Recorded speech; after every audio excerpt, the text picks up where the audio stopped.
அல்ஹம்துலில்லாஹி ரபில் ஆலமீன். அல்லாஹும்ம ஸல்லி அலா முஹம்மதின் வல ஆலி முஹம்மதின் வபாரிக் வசல்லிம் அலைஹி. அஸ்ஸலாமு அலைக்கும் வரஹ்மத்துல்லாஹி வபரகாத்துஹு.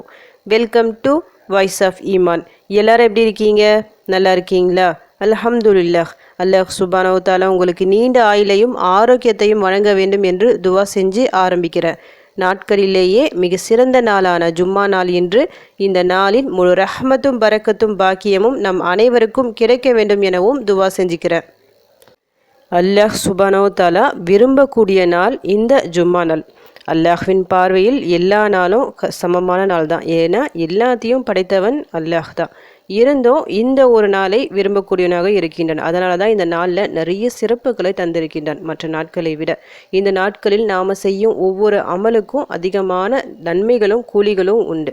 இப்போ எப்படி மனிதர்களை பொறுத்தவரைக்கும் எல்லாமே சமம் தான். இருந்தாலும் அதில் சில குறிப்பிட்ட நபர்களை தேர்ந்தெடுத்துள்ளான். யாராக? நபிமார்களாக.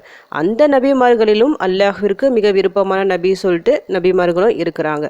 இப்ராஹிம் அலைஹிஸ்ஸலாம் அவர்கள், நபி ஸல்லல்லாஹு அலைஹி வஸல்லம் அவர்கள் சொல்லிட்டு. இதற்காக மற்ற நபிமார்களை அல்லாஹ் விரும்பவில்லை, மனிதர்களை அவன் விரும்பவில்லை அப்படின்னு சொல்லிட்டு நாம் இதை எடுத்துக்கக்கூடாது. அதே போல தான் இந்த நாட்களை பொறுத்த வரைக்கும் எல்லா நாட்களும் அல்லாஹ்வின் பார்வையில் சமமாக இருந்தாலும் இந்த நாளை கொஞ்சம் இந்த நாட்களின் தலைவனாக சொல்லிட்டு சிறப்பித்து கூறியிருக்கிறான். அதனால் எப்பெல்லாம் ஜும்மா வருதோ இந்த நாளை நாம் விட்டுறவே கூடாது. ஏன்னா நம்முடைய எல்லா கஷ்டங்களையும் தீர்க்கக்கூடிய நாள் இது. ஒவ்வொரு வாரமும் நம்ம கிட்ட வருது. சரியாக நம்ம பயன்படுத்தி கொண்டால் நம்முடைய எல்லா பிரச்சனைகளும் இன்ஷா அல்லாஹ் கண்டிப்பாக தீரும். நம்ம சேனலில் வாரம் வியாழன் மற்றும் வெள்ளி இந்த 2 நாட்களில் சிறப்பான துவாக்களை போட்டுட்டு வரோம். ஏன்னா அந்த துவாக்களை நீங்கள் இந்த நாட்களில் ஓதிட்டு பலன் அடையணும் என்ற ஒரு அடிப்படையில் தான். இன்றைக்கும் ஒரு சிறப்பான ஒரு 3 துவாக்கள், 3 வார்த்தைகள் தான் இந்த 3 துவாக்களுக்கும் சேர்த்து. நீங்கள் நினைக்க வேணாம் 3 துவாக்கள் இருக்குது பெருசாக இருக்கும் அப்படிலாம் இல்லவே இல்லை. ஒவ்வொரு துவாவும் சின்னதாக சிம்பிளாக ஒரே ஒரு லைன் தான். ஆனால் பவர்ஃபுல்லான வார்த்தைகள், அந்த அளவுக்கு சிறப்பு இருக்குது. இதில் ஏதாவது ஒன்றை ஓதுனாலே அவ்வளவு சிறப்பு நமக்கு கிடைக்கும்.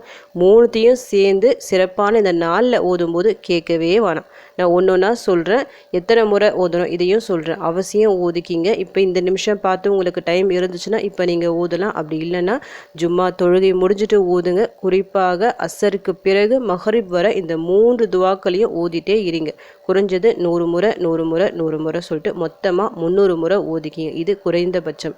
இதற்கு மேலே நீங்கள் ஓத விருப்பப்பட்டால் தாராளமாக ஓதலாம். ஓதி துவா செஞ்சு பாருங்கள். இன்ஷா அல்லாஹ் இன்னைக்கு உங்கள் வீட்டில் நல்ல ஒரு மாற்றம், நற்செய்தி தேடி வரும். இப்போ ஃபஸ்ட்டு துவாவை பொறுத்த வரைக்கும் வேறு எதுவுமே இல்லை. அஸ்தக்ஃபிருல்லா என்ற இந்த ஒரு சின்ன ஒரு வார்த்தை தான். அஸ்தக்ஃபிருல்லா பார்க்கறதுக்கு வேணால் ரொம்ப சின்னதாக இருக்கும், ஈஸியாக இருக்கும். ஆனால் மற்ற எல்லா துவாக்களையும் விட இந்த துவா மிக மிக சிறந்தது. அல்லாஹ் சுப்ஹானஹு வ தஆலா விரும்பக்கூடிய துவா இது. ஏன்னா அல்லாஹ் என்ன விரும்புகின்றான்?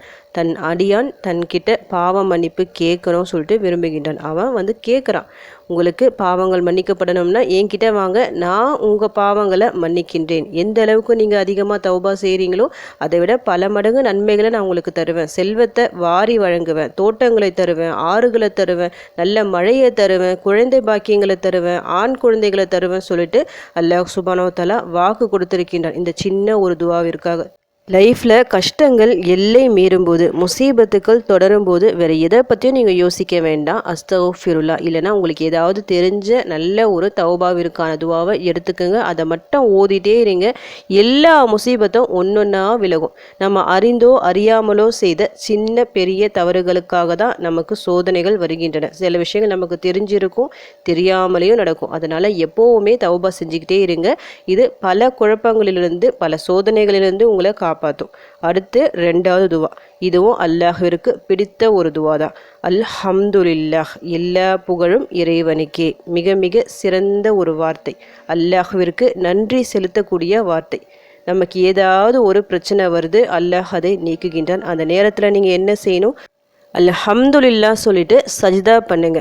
கஷ்டம் இல்லை உங்களுக்கு, மேலே மேலே அருட்கொடைகள் அல்லாஹின் புறத்திலேருந்து வந்துக்கிட்டே இருக்குது. அப்போவும் அல்ஹம்துலில்லாஹ் சொல்லுங்கள். ஏன்னா உங்களுக்கு எது கிடைச்சாலும் சரி அது அல்லாஹ்வின் புறத்திலிருந்து தான் வருபவை. நீங்களே தானாக உருவாக்குவது இல்லை. நாம் நினச்சா ஒன்றுமே முடியவே முடியாது. அல்லாஹ் நினச்சாதான் முடியும். எந்த ஒரு விஷயம் நமக்கு நடக்கதா இருந்தாலும் சரி.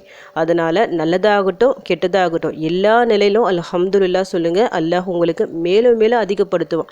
நியமத்துக்களை அதிகமாக தருவான். அருட்கொடைகளை அதிகமாக வழங்குவான். பவர்ஃபுல்லான ஒரு வார்த்தை அல்ஹம்துலில்லாஹ் சொல்லிட்டு ஒரு நாளைக்கு குறைஞ்சது ஒரு 100 முறையாவது ஓதி பாருங்கள். செல்வம் உங்களுக்கு நல்ல பரக்கத்தாக மேலும் மேலும் வந்துட்டே இருக்கும். அந்த வீட்டில் கஷ்டங்கள் பிரச்சனைகள் இருக்கவே இருக்காது. இந்த சின்ன வார்த்தைக்கு இவ்வளவு பவர் இருக்குது. அடுத்து 3வது வார்த்தை. இந்த வார்த்தைக்கு இன்னொரு சிறப்பும் இருக்குது. ஆதம் அலைஹிஸ்ஸலாம் அவர்களே அல்லாஹ் படைச்சான் பார்த்தீங்களா? அப்போது ஆதம் அலைஹிஸ்ஸலாம் அவங்க ஏந்திரிக்கிறாங்க. முதலில் அவங்க உச்சரித்த வார்த்தை அல்ஹம்துலில்லாஹ் தான். ஃபஸ்ட்டு அவங்க என்ன பண்ணுறாங்க? தும்புறாங்க. தும்மல் வந்தால் நம்ம என்ன சொல்லணும்? அல்ஹம்துலில்லாஹ் சொல்லிட்டு சொல்லணும். இது ஆதம் அலைஹிஸ்ஸலாம் அவர்களுக்கு எப்படி தெரியும்? ஏன்னா அவங்கள அப்போ தான் அல்லாஹ் படைச்சிருக்கிறான்.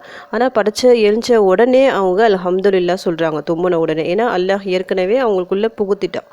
அல்லாஹ் ரூஹை ஏற்றும் போதே இது எல்லாமே அவங்களுக்கு வந்துச்சு. அழகான ஒரு வார்த்தை. முதலில் ஒரு உச்சரிக்கப்பட்ட ஒரு வார்த்தை கூட சொல்லலாம். ஏன்னா முதல் நபி ஆதம் அலைஹிஸ்ஸலாம், முதல் மனிதன் உச்சரித்த முதல் வார்த்தை இந்த அல்ஹம்துலில்லாஹ். நிறைய விஷயங்கள் அடங்கியிருக்கு இந்த ஒரு வார்த்தையில். அதிகமாக நீங்கள் சொல்லிக்கொண்டே இருங்க. இன்ஷா அல்லாஹ் எல்லா அருட்கொடைகளும் உங்கள் வீடு தேடி வரும். அடுத்து 3வது துவாவை பொறுத்த வரைக்கும் செலவாத்துக்கும் நிறைய சிறப்புகள் இருக்குது. நபி ஸல்லல்லாஹு அலைஹி வஸல்லம் அவர்கள் மீது நாம் சொல்லக்கூடிய ஒரு துவா, அவர்களுக்காக கேட்கக்கூடிய துவா தான் செலவாத். அல்லாஹ் சுப்ஹானஹு வ தஆலா வேறு எந்த ஒரு விஷயத்தையும் தான் செய்வதாக, எந்த அமலையும் நான் இப்படி செய்கிறேன் நீங்களும் செய்யுங்க அப்படின்னு சொல்லலை. நம்மளுக்கு கட்டளையிடுவான், இந்த நீங்கள் செய்யுங்க, இந்த அமலை செய்யுங்க சொல்லிட்டு. ஆனால் ஒரே ஒரு அமலை மட்டும்தான் அல்லாஹ் என்ன சொல்கிறான்? இதை நானும் செய்கிறேன் நீங்களும் செய்யுங்க. அதாவது செலவாத். நபி ஸல்லல்லாஹு அலைஹி வஸல்லம் அவர்கள் மீது நானும் செலவாத் சொல்கிறேன், வழக்குமார்களும் செலவாத் சொல்கிறாங்க, நீங்களும் சொல்லுங்கன்னு. இதில் ஒரு விஷயத்த நாம் நோட் பண்ணிக்கணும். அல்லாஹ் செலவாத் சொல்கிறேன்னா அல்லாஹ் நபிக்காக துவா செய்கிறாங்களா அப்படின்னு நம்ம நினைக்கக்கூடாது. நபி ஸல்லல்லாஹு அலைஹி வஸல்லம் அவர்கள் மீது அல்லாஹ் அருள் புரிகின்றான் அப்படின்னு தான் நாம் இந்த விஷயத்தை எடுத்துக்கணும். நாம் தவறாக எடுத்துக்கக்கூடாது. செலவாத்தை பொறுத்த வரைக்கும் நிறைய இருக்குது. உங்களுக்கு தெரிஞ்ச செலவாத்துக்களை ஓதலாம். இன்றைக்கி நான் சின்னதாக ஒரு வார்த்தையை சொல்லியிருக்கிறேன். அல்லாஹும்ம ஸல்லி அலா முஹம்மத், அல்லாஹும்ம ஸல்லி அலா முஹம்மத். இறைவா முஹம்மது நபி ஸல்லல்லாஹு அலைஹி வஸல்லம் அவர்கள் மீது அருள் புரிவாயாக. சின்ன ஒரு வார்த்தை, ஆனால் இந்த வார்த்தைக்கு நிறைய சிறப்புகள் இருக்குது. உடனடியாக அல்லாஹ் கூலி தரான். 10 முறை நம் மீது அருள் புரிவான். நம்முடைய 10 தவறுகளை மன்னித்து நம் அந்தஸ்தை 10 மடங்காக உயர்த்துவான். எவ்வளோ சிறப்பு இருக்குது பாருங்கள், ஒரே ஒரு முறை செலவாத் சொல்கிறதால. அதனால் இந்த ஒரு வார்த்தையும் ஒரு 100 முறை ஒதுக்கிங்க. இன்றைக்கி நான் எத்தனை துவா சொல்லியிருக்கிறேன்? 3 துவாவும் சொல்லியிருக்கிறேன். அஸ்தக்ஃபிருல்லாஹ், அல்ஹம்துலில்லாஹ், அல்லாஹும்ம ஸல்லி அலா முஹம்மத்.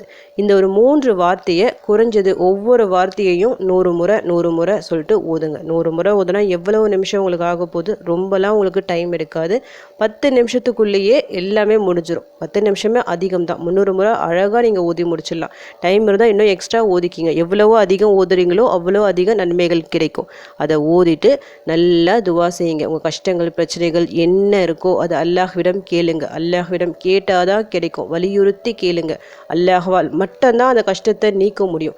அல்லாஹ்வால் மட்டும்தான் அந்த ஹாஜத்தை நிறைவேற்றி தர முடியும். அதனால் அல்லாஹ்விடம் வலியுறுத்தி கேளுங்க. நிச்சயமாக உங்களுக்கு பிரச்சனைகள் கஷ்டங்கள் எல்லாமே நீங்கும். இந்த 3க்குமே நிறைய சிறப்புகள் இருக்குது. சிறப்பான நாளில் சிறப்பான ஒரு நேரத்தில் நீங்கள் கேட்குறீங்க. அசர் டு மஹ்ரிப் நம் துவாக்கள் கபுல் ஆகக்கூடிய ஒரு நேரம் இந்த ஒரு நாளில் இந்த நேரத்தில் இருக்குது. இந்த நேரத்தை விட்டுடாதீங்க. இந்த துவாக்களை கொண்டு அல்லாஹ்விடம் உதவி தேடுங்க.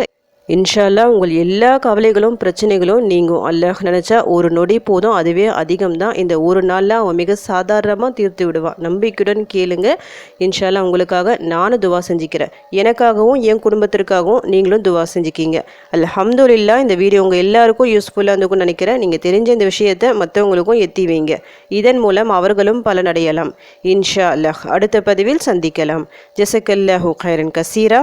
அஸ்ஸலாமு அலைக்கும் வரஹ்மத்துல்லாஹி வபரகாத்துஹு.